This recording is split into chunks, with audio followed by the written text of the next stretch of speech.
Hello beer tubers and welcome to another beer review with me, Peter, the master of hoppets. Today checking out some more beer from OO Brewing from Göteborg, Sweden.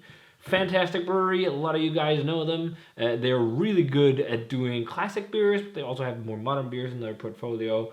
And I saw they released this and I was like, gotta get on it. So this is their Cichi, a West Coast IPA on 6.7% featuring Chinook and Citra hops. So I think I remember Ole from OO saying years ago that when he started doing the Gibbige Beer Week and Amazing Haze and stuff like that at Steve Baggett's, it was one of the reasons was because he did not like the bitterness in West Coast IPAs and whatnot too much, and then he ended up doing these really, really popular beers. But what's interesting is like West Coast IPAs are really bitter, but that's one of the things with palates too. Palates change, and they have a team of brewers now. Maybe one of the brewers is a big West Coast IPA fan and wanted to do a West Coast IPA. So I'm just stoked that they did one, which is really awesome. And I love that OO just does such a broad range of styles. They've done the bitter, which was great, the golden ale, which was great, and they seem to nail the classic stuff. They're doing really well. And they also do their hazy beers and whatnot. They've done their two barley wines. They have the long boiled barley wine and whatnot. Like, they do some really nice beers.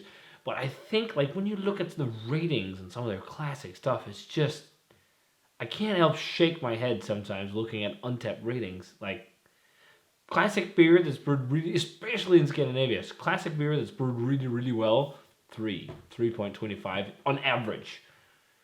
It's so crazy. Like, I think it's either because people do not understand what the grades mean, or have their own system or whatever. Like, and I think there's a big gap between America and Scandinavia in terms of ratings, because Americans seem to rate like all their local stuff high. Not here, and maybe it's because we also don't have the same local feel here, because people, can get beer from whatever country by ordering online, which is a big thing in Europe. And I think it's also something to do with the grade scale. On the American system, the lowest passing grade is a C often, depending on what subject it is and whatnot. But in Denmark, the equivalent, for example, to a C is, that would be like a 7, maybe a 4. No, it's probably a 7. But we only, like in America, you only have 3 passing grades. You can split it between pluses and minuses. But in Denmark, you only have 2 failing grades. I think that's a big part of it too. I need to do a video on this subject. I talk about it so much, and we're going to quit there and get into this beer. So, pours a lovely color, not crystal clear. There is some haze to it, and even if I swap the size of the glass, I don't think it's exactly just chill haze, but it is a golden yellow color. It looks like, like what I think of a classic West Coast IPA. It's bright, it's like rust orange, it looks like on camera, but it's got a little bit of a more bright hue to it in real life. Yeah, it looks like what I think of when I think of classic West Coast IPA. White head. Let's check out the aroma. Yeah, real classic. Real classic stuff. Really classic Chinook profile. Which is interesting. Like with Chinook, I've been told if you use some crops of Chinook in the States, I think it was Michigan grown Chinook, specifically, it was really pineapple if you use it cold side, if you use it after Whirlpool and all that. But this has some of those classic resiny, earthy, kind of pithy aromas. But there's definitely some citra too. There is some bright, kind of slight modern tones. But it smells a lot like a classic West Coast IPA. It even has a hint of a black tea leafy thing, but I think it's not a whole lot more than a month old, or maybe just a month old, depending on the, I don't know how long they do shelf lives. I'm guessing it's like 6 months, because then it would fit that it was canned a month ago. But if they do a year, it would have been canned on the 7th of the 8th, month 8. So, which is August. But I don't think so. That'd be crazy, because I think they just released this. But yeah, it smells really classic. There's some sweet kind of bready malt underneath too. Let's check it out. Cheers.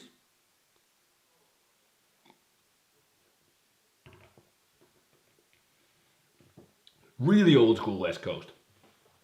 And I think this is the kind of IPA a lot of modern beer drinkers aren't the biggest fans of.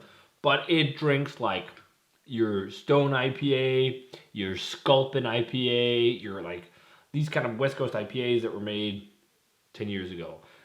But it's dead on at that. Like it's pithy, it's grapefruity, it's resiny. It's got a touch of sweetness, but also a lot of dryness. So it's got that slight sugar-coated pink grapefruit thing for me. Carbonation could be a little bit higher, but otherwise pretty decent. A lot of crackery breadiness there. A little bit of that black tea, and also just like black pepper and spice. Pretty complex flavor profile. That's all hops, which is nice. Like it's quite clean. There is a touch of fruitiness to it from Citra, like a touch of bright fruitiness, but it's not like wham. And that's where I'm loving the. Well, it is quite wham. It's got a lot of flavor, but it's like with the new school West Coast, you're going all in with these like modern cool hops, and you get such a more bright kind of like you get pretty much the antithesis of these kind of bright, crazy hazies. It's like something like hazy IPAs. You get like just the opposite of that. Like it's dry, it's bitter, and then it's just like also the same huge dank, bright hop profile, without all those old school resiny kind of grapefruity, piney, earthy flavors. I don't think this has too much of that, but I think that style is what would help the West Coast get a comeback more so than this. I think a lot of people miss the West Coast and want to drink more West Coast IPA, but I think a lot of people, they drink it and like, yeah, I'd rather have a New England because it's got so much fruity and all this, like, yeah, but you can get that too if you just like dial your process in and use modern hops and whatnot. And this is not cussing out this beer in general. This is me just being passionate about this kind of new school approach to the West Coast style, which is happening right now on the West Coast. It's happened for a while with Slice and North Park and Highland Park and Liquid Gravity and Cellar Maker. And there's so many brewers doing amazing clear beers with lots of hop flavor and modern hops. And I hope we'll see that trend rolling in Europe. But this is still great West Coast IPA, but a bit more classic.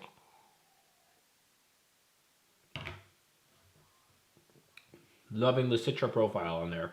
That kind of bright, fruity, slightly cushy. It's not like really dank, but there's a touch of like a slight cushy, bright, dank vibe. Just, it's super light. But the big thing is like, you get that up front and then it fades to like more of a sweet citrus and like grapefruit, pink grapefruit, sugar-coated pink grapefruit, and then like that pine, resiny, slightly black tea kind of flavor. Although that's also really nice. Like, I'm still going to go like 92 on this. I think it's a really good West Coast IPA. But those kind of new school hops that just have so many fun, cool flavors, those in these kind of beers with like super light malt backbones and everything, like all of these brewers use like just Pilsner malt, and then maybe wheat malt or something like that, just to keep them really like just to keep them like a canvas for where the hops will really shine. I love that. And we're trying at work to brew stuff like this. And I really just want to do more of that. Like, not that I'm 100% sick of haze, but I think it's such awesome beer. And I think you can, in the long run, often session quite a few more of that stuff, like, and just have a good time drinking that than like hazies. Hazies, you often get palate fatigue. And now this turned into another West Coast love story. But we got some more West Coast coming soon, too, directly from the States. But this was really good. Yeah, 92, I think. It's a nice, classic West Coast IPA with a touch of new school flair. I'm getting a little bit of like marmalade-y orange character to it as well. Yeah, worth a shot if you love your old school West Coast IPAs for sure, with that slight modern touch. So, if you guys had a chance to try Brewing's Cichi West Coast IPA, let me know what you thought of it. Dang tasty stuff, and such a nice breath of fresh air in a world of haze and superfruit and pastry. So yeah, if you guys had a chance to try this one, let us know what you thought of it. As always, remember to comment, subscribe, or let me know. And always remember to comment, subscribe, check out the Facebook fan page and Twitter and Instagram. Give this video a thumbs up if you enjoyed it. Ring the bell for future notifications about videos. And I'm going to say cheers and see you guys in another beer review.